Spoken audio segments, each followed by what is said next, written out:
Dans nos rêves, on ne voit que ce que l'on a déjà vu. Alors vous allez me dire, mais non, parce que la dernière fois j'ai vu un Godzilla jaune fluo détruire ma maison et se marier avec mon chien et j'ai jamais vu ça.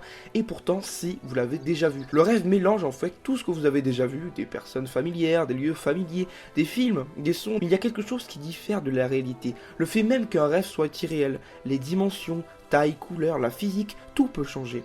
Vous pouvez parfois avoir l'impression de n'avoir jamais vu certains lieux ou certains endroits présents dans vos rêves et c'est normal. Votre subconscient a tout mélangé, ce qui fait que vous puissiez parfois ne plus reconnaître grand chose. Mais retenez bien ça, dans vos rêves, vous n'inventez rien, vous ne faites que modifier la réalité. Car c'est bien vous l'individu au centre de vos rêves. Ce n'est pas votre conscient mais votre subconscient qui est au volant. Et ces rêves peuvent avoir une grande utilité, les rêves sont source de grandes œuvres d'art, inventions et sont généralement juste incroyablement intéressants. Dans de rares cas de troubles REM, c'est-à-dire des troubles comportementaux du sommeil paradoxal, en gros, les gens ne peuvent pas rêver du tout. Ces personnes souffrent d'une diminution significative de la créativité et de mauvais résultats à des tâches nécessitant résolution créative de problèmes. Donc les rêves ne sont pas réels mais apportent de réelle qualité par contre. Malheureusement, on oublie très vite 90% des rêves que l'on a fait pendant une nuit, donc bon, parfois c'est un petit peu inutile. Bien que cela puisse étonner, tout le monde ne rêve pas en couleur. Eh ouais, parce que selon les estimations, environ 12% de la population ne rêverait qu'en noir et blanc, et cette proportion aurait été encore plus importante par le passé.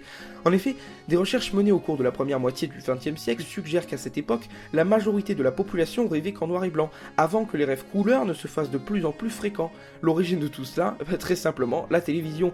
Selon une scientifique de l'université de Dundee, en effet, la génération ayant connu la télévision en noir et blanc aurait davantage de rêves monochromes. Comme je vous l'ai dit tout à l'heure, on ne rêve que de ce que l'on peut voir, une découverte qui suggère l'impact important de la télévision et des films sur nos rêves. Dans cette même logique, on peut dire que suivant le type de film que vous regardez plus ou moins souvent, vos rêves vont être influencés. Bien entendu, il y a aussi la présence de beaucoup d'autres facteurs et le phénomène reste tout de même complexe à étudier. Un aveugle de naissance peut-il rêver? Le sommeil des aveugles de naissance est semblable à celui bien simplement des voyants, avec en particulier la présence des rêves. Mais chez les aveugles, le contenu change puisqu'ils n'ont pas accès à l'information visuelle. Ils font des rêves composés de sensations issues des sens qui ne leur font pas défaut. Le toucher, par exemple, l'ouïe, l'odorat et le goût. Le mouvement des yeux pendant un rêve d'un aveugle n'est donc pas lié à la poursuite oculaire d'une scène visuelle rêvée. Chez les sujets devenus aveugles, les rêves comportent des images si la cécité est apparue après l'âge de 5 ou 7 ans. Des images remémorées dans la journée plus ou moins consciemment en fonction d'expériences de vie sont retravaillées dans le rêve, formant quelquefois une image. Donc, un voyant peut rêver d'être aveugle, mais un aveugle de naissance ne peut pas rêver d'être un voyant. Il verrait des couleurs, des formes, des dimensions, ce qui sera tout bonnement impossible parce qu'il ne peut pas accéder à l'information visuelle.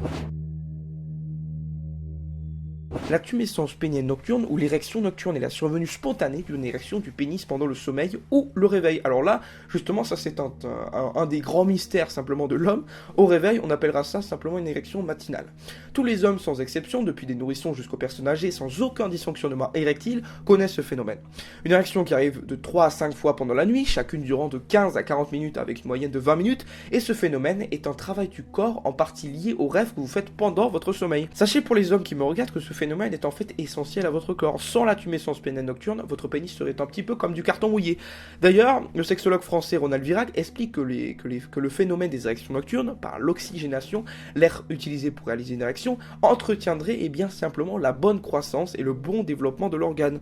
Une diminution, voire une absence de ces érections nocturnes pendant une longue période, notamment suite à un traitement du cancer de la prostate qui annule complètement le processus, aurait comme conséquence que les corps caverneux, qui sont bien simplement des éléments de votre pénis extrêmement importants, puisque ce sont des composants permettant le processus d'érection, se rétractent, deviennent fibreux et moins élastiques, entraînant ainsi des modifications physiques sur votre pénis qui nuiraient simplement à son bon développement.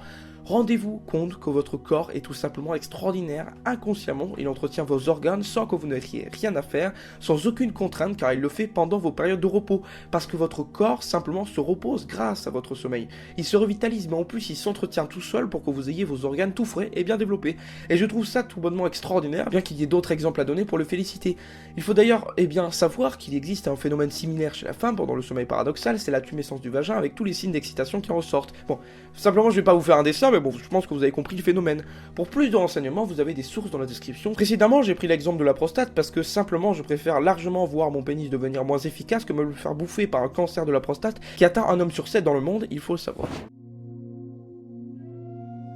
Il y a bien une chose que je trouve encore plus extraordinaire que le fait de rêver, c'est de savoir que l'on rêve dans un rêve. C'est ce que l'on appelle un rêve lucide, être conscient dans son subconscient. L'utilisation de l'adjectif lucide en tant que synonyme de conscient a été introduit en 1867, donc ça date, par l'écrivain, sinologue et ornithologue français Léon d'Hervé de Saint-Denis, dans son ouvrage Les rêves et les moyens de les diriger. Et c'est dans les années 80 en fait que le scientifique Stephen Laberge publie des expériences sur les rêves lucides et prouve qu'il est possible de communiquer à l'extérieur en effectuant du code Morse avec ses points alors qu'il est en état de rêve. C'est-à-dire qu'on est capable de l'intérieur de sa tête d'envoyer des signaux à quelqu'un qui est dans le présent, dans la réalité extérieure. La plupart des rêves lucides ont lieu durant la phase de sommeil paradoxal, qui est du coup le cycle de sommeil pendant lequel on fait le plus de rêves.